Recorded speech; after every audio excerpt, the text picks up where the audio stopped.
كما طلب صري بلسي تعدل تعدل تعدل هاي تابن استابن ميل قراها تابن تابن استابن وجهها تابن ترديرو كما مربين تلابو ترسو تكاكله هدو كتابنا عيدو تغني تكون نفطها دبانو ترديرو كما مربين تلابو ترسو تكاكله هدو كتابنا عيدو تغني تكون نفطها دبانو توحيد كعلوم فكتري كريه تراي بنا سارو سارو سارو والله صارتها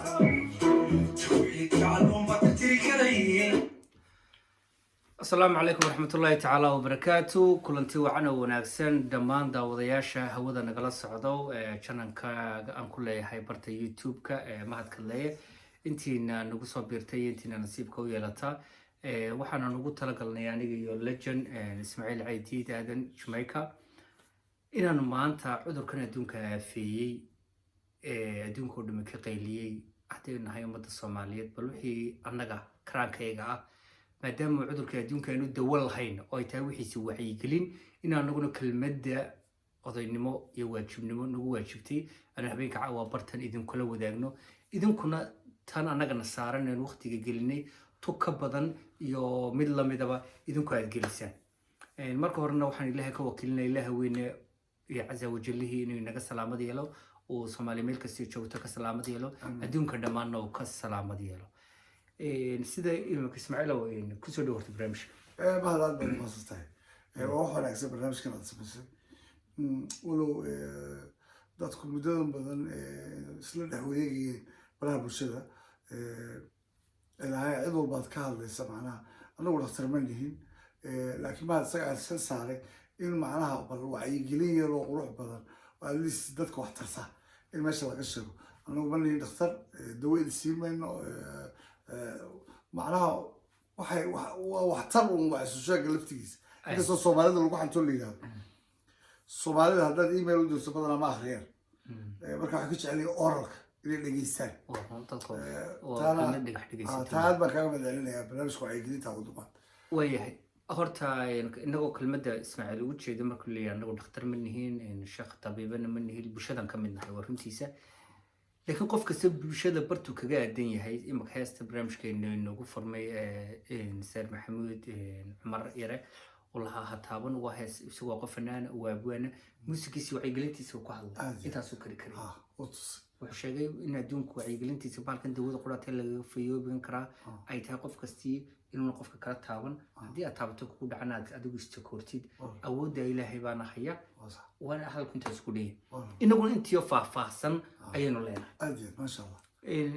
aniga Ismaaciil waxaan idinkala soo hadlaynaa caasimadda saddexaad ee dalweynaha Sweden magaalada Malmo oo labadeedba deganahay sanadadii ugu dambeeyayna ku sugnay Soomaalida magaaladan degan markaan idinka warrano ilaa iyo imaka in horta qof u dhintay ama uu shahiiday ama uu cudurkaasi haleelay oo god u galay Ismaaciil ma haynay caasimadda haddaba weyn ee dalka magaalada Stockholm ayaa sida warbaahinta badan aad ka aragteen ama social media ayaa waxa ku dhintay ama barta ugu badan ee caabuqa saameeyay bartaasi iyo magaalooyinka ku hareeraysan waxa ka dhacay cudurkaasi dad badan saameeyay ay tahay Sweden barteeda ugu badan ee uu ka soo bilaabmay ilaa caasimadan uu soo gaadhay bartu ka soo bilaabmay barta hadiyadiyo caasimadda labaad caasimadda koobaad ba markaas ugu badan bartaasi marka waxa la dadku sheegeen in Soomaali badan oo cudurkaasi ilaahay naxariistay jannaha ka waraabiye oo ilaa 8 qof gaaraya ilaa markii dambe anigu dhageystay ilaa noqdeen ilaa 12 qof oo intaba Soomaali Sweden dhalashadeeda haysta ahayd oo deganaanshaha inuu kalaftay xanuunkaasi intooda badan ay u badnaayeen dad waaweyn sida xanuunkan uu badan yahay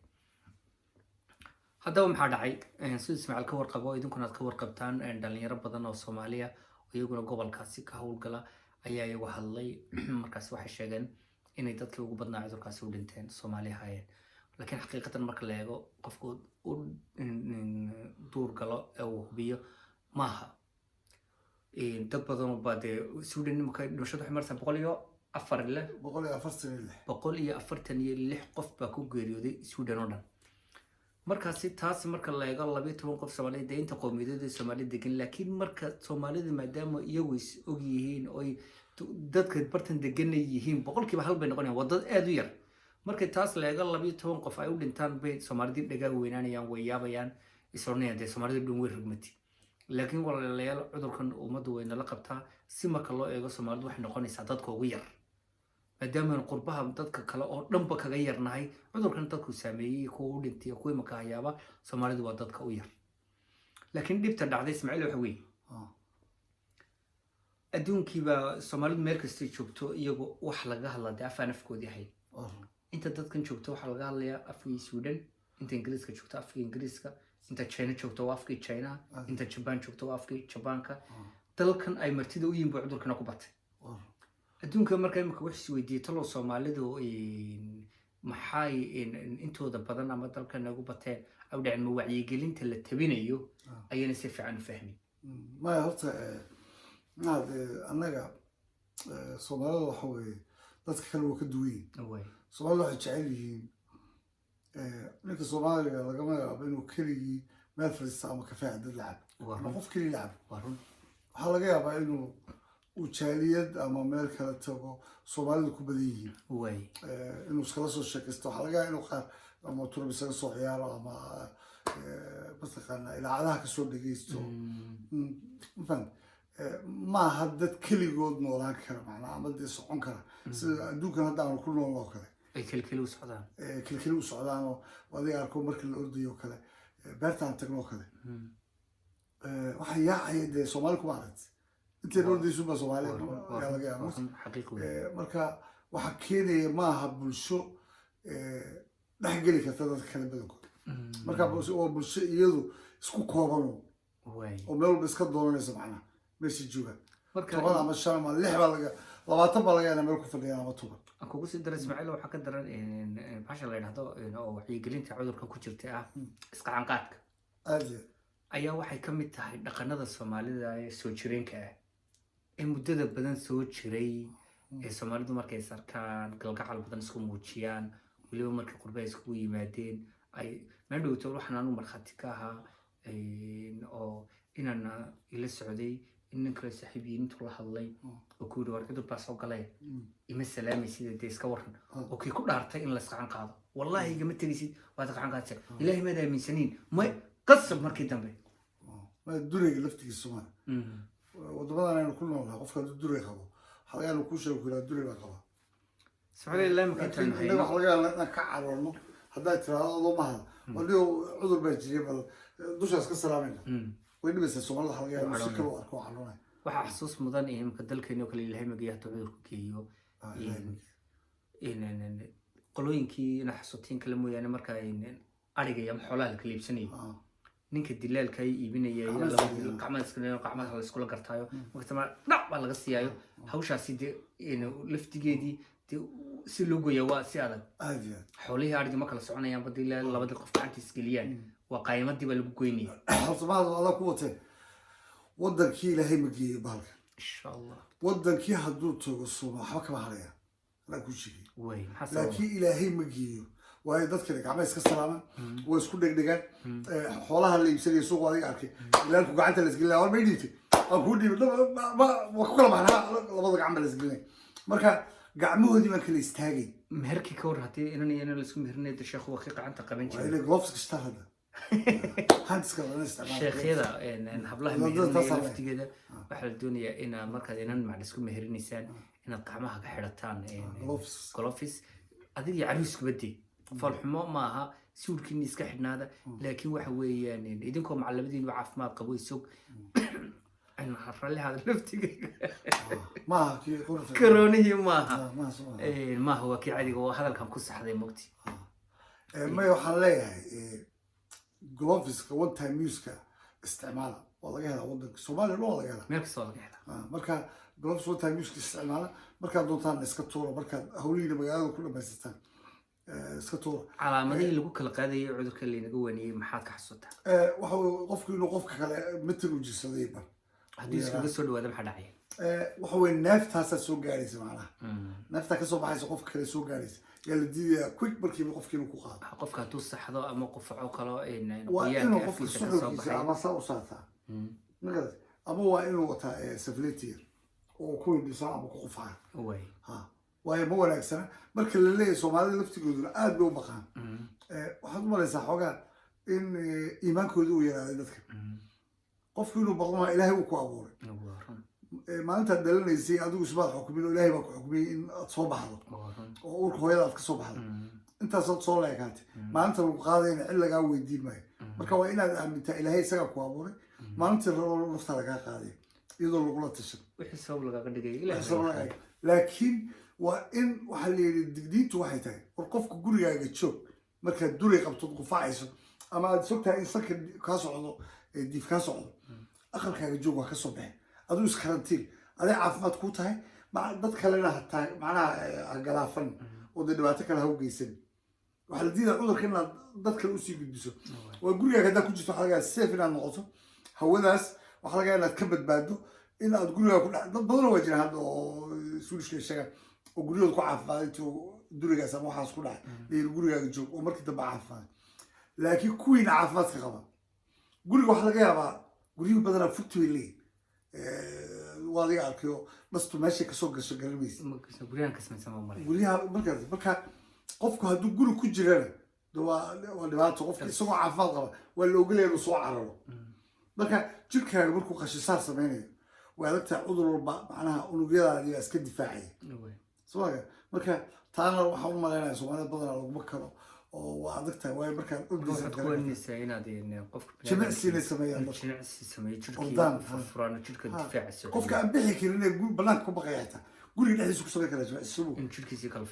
markuu dhidido gusuuligiisa intuu kale iska qubayso wuxuu dareemaya caafimaad buu dareemaya xataa si fiican buu seexanaya lagama yaabo inuu koronahan iyo ka fikiro dad baa laga yaaba inay seexan oo koronaha iyo ka fikiraya ama madaxa istaabanaya maanta oo baqandaa ku hayso oo seexan weynaya qaar baa hurdada kasii dheeraanaysa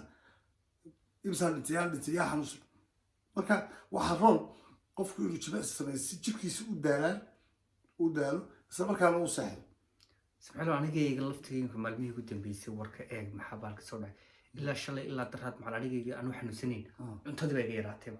ama teed allaaliya ama teed aan cunto hayo maba jirto wax kale ka fikir inaan cunayan kale isma ogi waxa keenaya waa baqdinta waa muddadan yar ee uu socday bahal ee hadalhayntiisa ay badnay cid walbaa ka hadlaysa ilaa caddaa furto tii af soomaali ah tii swedisha tii ingiliisha tii jabanaysa tii chinesa tii talyaaniga spanishki intaba way waxay ka hadlayaan waa corona marka ilaacadaha haddaad ku mashquulsan laftigooda waa aragto hadda waxay soo saareen qoladan caafimaadku ciidaan aada ha u daawanin macnaha barnaamijyadan laga hadlayo inta badan ee caafimaadka laga sheekeynaya corona because walwal badan baa kugu imanaya way soomaalida qurbaha ku nool waxaa jira waayeel badan oo caruurtooda ku hayaan oo iyagu guryaha imanka dee sidii dalkii loo wada deganaaba runta markaan soomaalida isku sheegno guryahan xaggana majority loo yar wada degaya marka bal hooyada 70 jirka ama 60 jirka ama 60 jirka ilmaheedii muslim yahay oo hooyadii jecel u diiday meelaha waalidka iyo lagu hayo inuu hooyadii geeyo ama aabihii geeyo kala lex jeclaabay uuna ku amaanan yahay aan aniguna ku dhiirigelinayo way fiicantay intaad hooyada aabaha hayn karaysid adiga baad oo yar bigso hayena hay haddana maanta oo kale marka bartan la joogo carruur yar baad guriga ku joogta adigii baa shaqo tagaya oo suuqii tagaya waxaan dadkii waaweynaa buu dhib u yahay markaad hooyada ku tiraahdo gurigii joog adiguna aad suuqii tagteed farahaaga meel kasta soo marsay ciyaalkaaga iskuulkii tagaan adug sidee bay arrintaasi isku qabanaysaa waxay isku qabanaysaa qofka waalidkii la nool yahay waa dardaaran aada u wanaagsan qofka laftigiisa oo maskaxdiisa ka shaqaysiyo qofka waalidkii la nool yahay maaha inuu meel bulsho ku badan tahay u tago hadduu shaqo tagaya ha shaqo tago shaqadiisa markuu yimaado gurigiisa toosoo yimaado markuu soo galo gurigiisa gacmaha iska maydho soomaalida noo malaysaa in aalkoloodu ay wax tarayso aalkoloodu waxaa ka qiimo badan gacmaha la maydhayo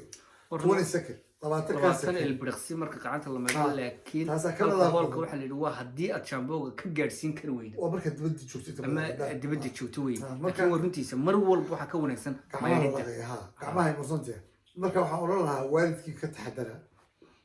waalidkaa hadduu caafimaad qabo oo asma iyo waxba lahayn waa awoodaa hadday qoraxi jirto 2 jilo oo dadku meelay ka fog yihiin oo dad badan aysan joogin intaad soo marsiiso guriga kusoo celi haddii aad ka fogaan karto xitaa oo gooni aad u karantiili karto macnaha le gurigaagu intuu weyn yahay qol gooni aad u samaynayso oo inta badan nadaafadiisa aad ka shaqaysaan oo waxaad u geenaysaan iyo adeegii cuntadaad u geenaysaan idinkoo farxasho aad u geenaysaan si aydan u qaatisi macnaha cudur ugu keenin ba xitaa aliist marka taana waa dardaara weyna fiicanta qofka waalidkii la noolyahay aniga alxamdulilah hooyaday waxay jirtaa hargeysay ku nooshay noolay deganeyd iska guurtay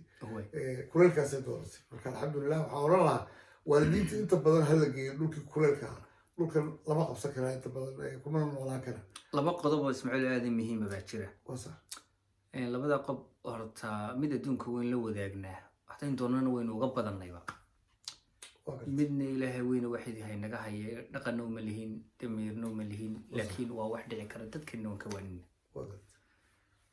mid labada dhibaato waxay ka yimaadeen intii dadka leeyahay guryihiina jooga oo dalka Sweden la yiraahdo aanu kamid ahayn laakiin dalal badan oo adduun kamid ah maanta maalintii 16aad albaabadu xiran yihiin oo qof kasta leeyahay gurigaaga joog mid marka qoyska gurigiisa ugu yimaadeen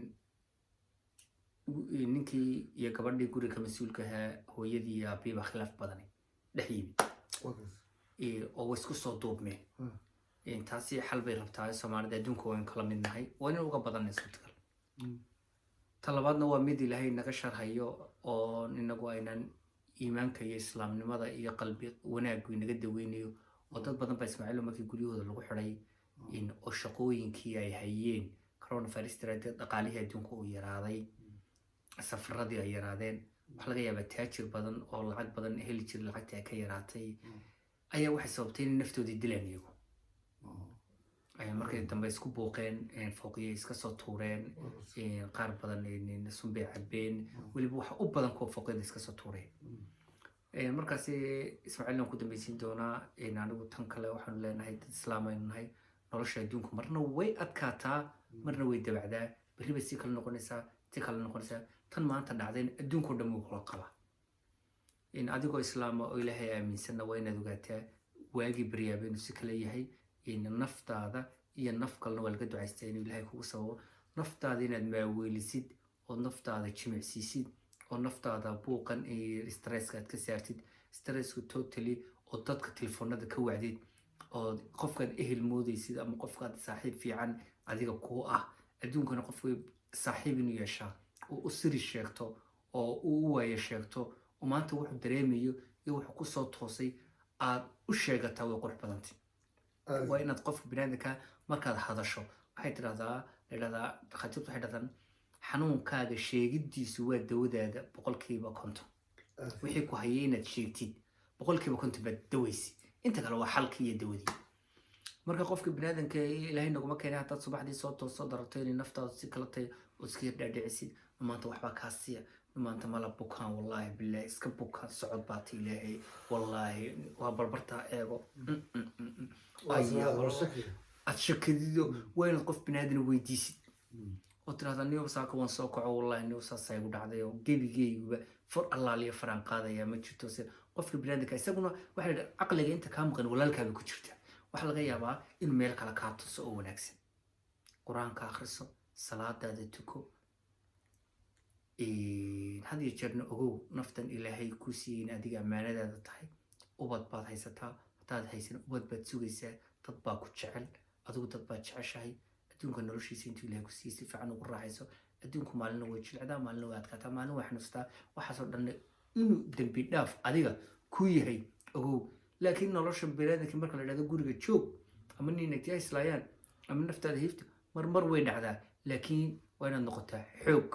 nin iska dhig ama gabadh adag iska dhig dadka la sheekayso haysta koorin marka lagu dhisto koor naftaada oo dhan takoor maha qalbigaaga takoor maha afkaaga takoor maha waa jidhkaaga iyo afkaaga neeftaada inayna gaadhin haddaad caafimaad qabtana kuwa cudurka qaba ha u tegin haddaad cudur qabtana kuwa caafimaadka qaba ha u tegin si aan u gaadhsiin sida xadiiska rasuulku calayhi salaatu wasalaam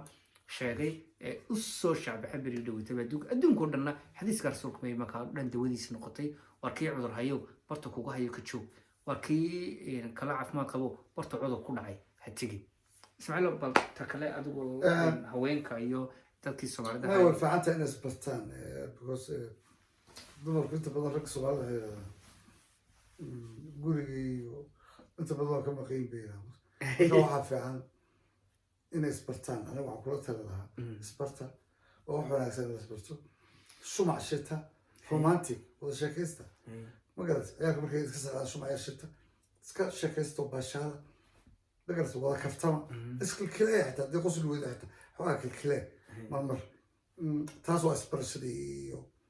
انت كورلها reer haddii guri laisugu soo xareeyo malaha inay isqabsadaan waa inay wada qoslaan oo farxaan waaba jaanis farxad baa meesha ka bilaabaysa reerkaasi farxad bay kusii wada noolaanay taasi waa taas midda kale iimaanka ismaaciil tuklan ku darsada intaa taa guurka ka bixin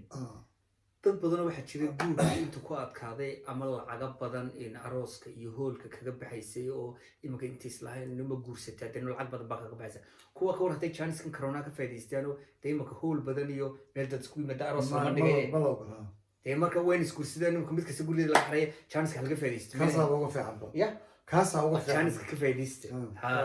tan kale waxaan leeyahay iimaanku waa wax weyn istaciinu bisabr wasalaad ila allah maca saabiriin salaadu waa shay wanaagsan oo kaa reebaysa xumaanta wanaagana ku faraysa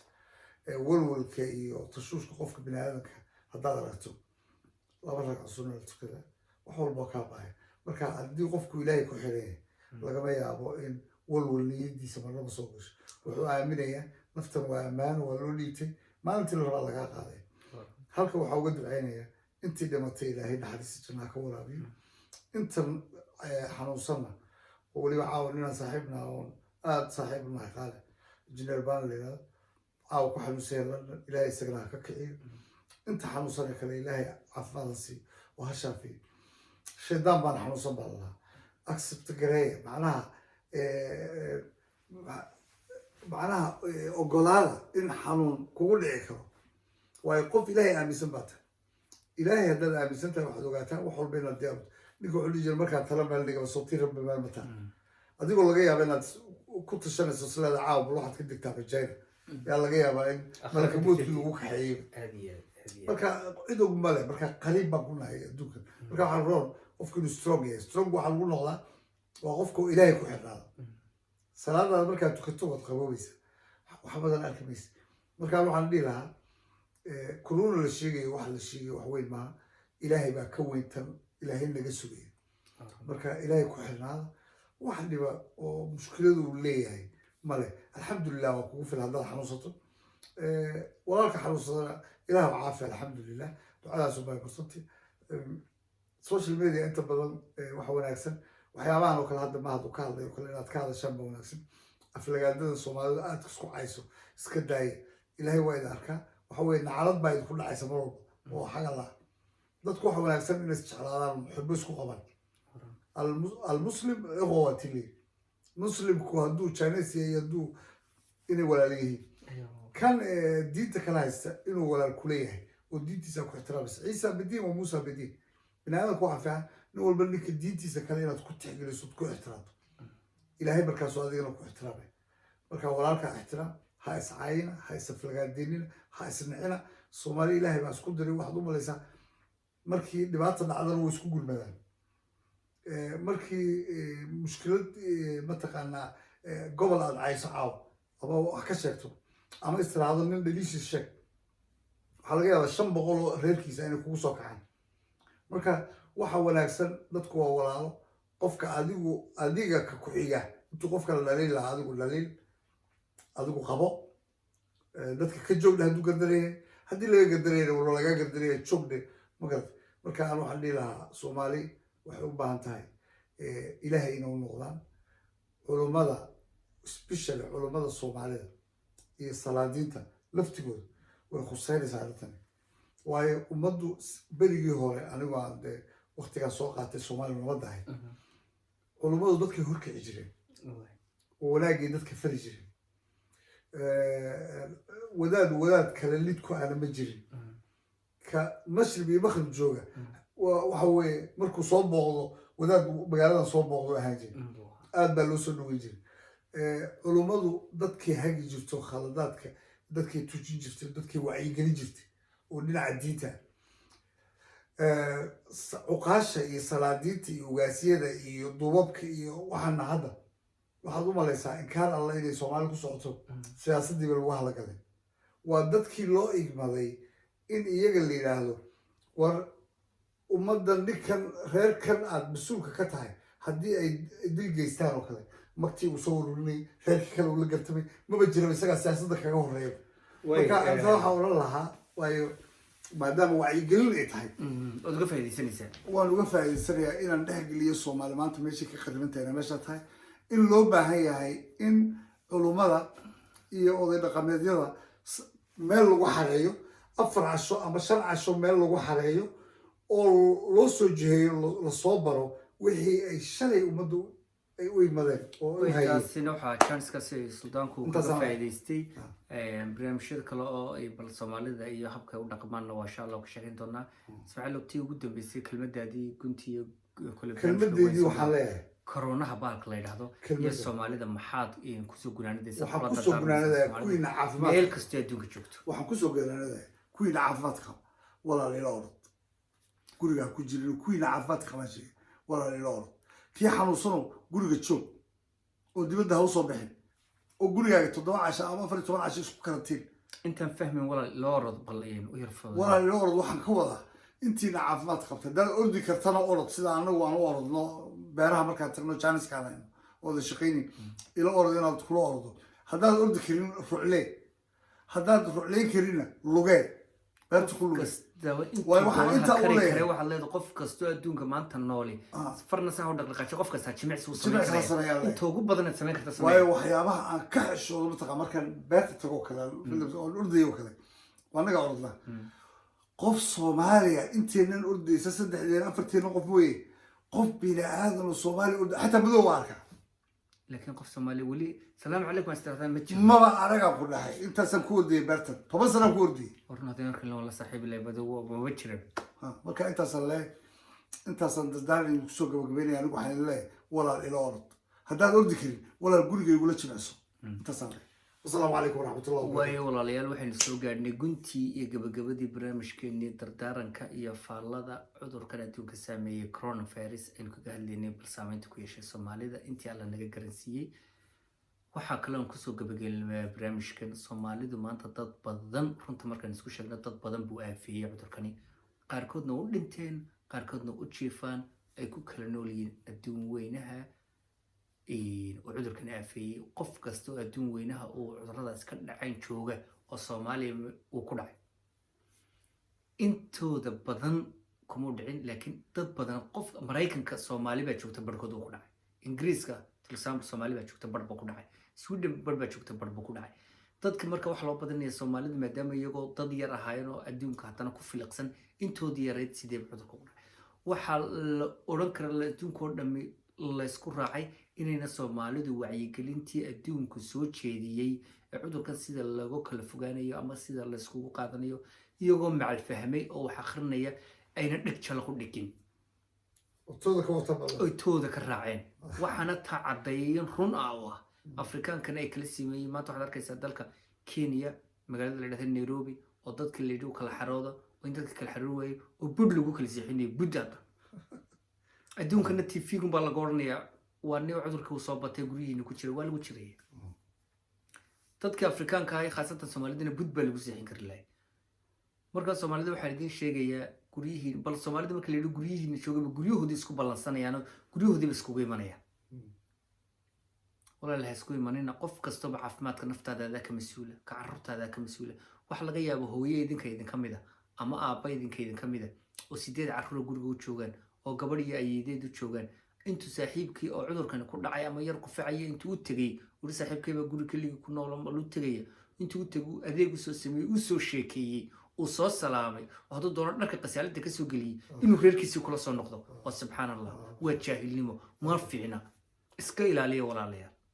caawimadu waa halkeedii laakiin naftaada hadilin cudurkan waxa adduunka loo sheegay maanta la yiraahdo qofka cudurka qaba waa nuclear adduunka dhex socda dilaaba tahay nuclear adduunka dhex socda adoo haddaan saaqoonsanayn dilaaba tahay adduunka dhex socda marka waxaad leedahay haddaad og tahay inaad xanuunsan tahay haddaad og tahay gurigaaga joog iyo haddii aad og tahay ku xanuunsanayana la soo kulantayba kaasna lala soo kulantayna gurigaaga ku jir ka xanuunsanaya soomaaligana walaal dadka ha u cabanin ha odhanin walaal waan xanuunsanaya soo doona ha odhan dhakhaatiirtaada u tag dhakhaatiirtaada hadday ku kantirmeen aamin siday kugula taliyaan aamin laakiin walaalkaaga runtii hadduu ku yimaado ilaahayna annaga naguma keena adigana kaa dulqaadee dadka intaad u cadhooto ha u calaacalin qofkii markaad u calaacasho walaal wuu kuu imanayaa walaalkaana da wuu kula dhimanaya walaalo alxamdulilah marka walaal inu isku naxariisano inu samayn gelino haddii ay geeri dhacdo haddii masaajidkii qof kasta gurigaa ku cibaadaysay waa tala yidhi haddii ay geeri dhacdo qofkii cudurkani ku dhacay adduunkii marka qaar baa ka shakisan yahayba haddii qofka ma la aaso in fayraskii la aasay oo dib ugu yimaado adduunka qaar baa kule hala gubaba ilaahu inaga hay ilaahu inaga hay kelmadii ducada ee gunaanadkana waxa udeynaya suldaanka ilaahay naga koriyey aamiin waxaa la sheegay ilaahay naga dulqaado inta xanuunsanna ilaahay caafimaad siiyo intii ku dhimatana ilaahay naxariista jannaa ka waraab aamiin ilaahu na hareer mari annagii ummaddaan la nool nahay ilaahu dhinac naga mari اللهم ربنا يا ربنا تقبل منا انك انت السميع العليم تب علينا يا مولانا انك انت التواب الرحيم واهدنا وفقنا الى الحق والى الطريق المستقيم ببركه ختم القران العظيم وبحرمتك حبيبك ورسولك الكريم واعف عنا يا كريم واعف عنا يا رحيم صدق الله وسلم أتبعني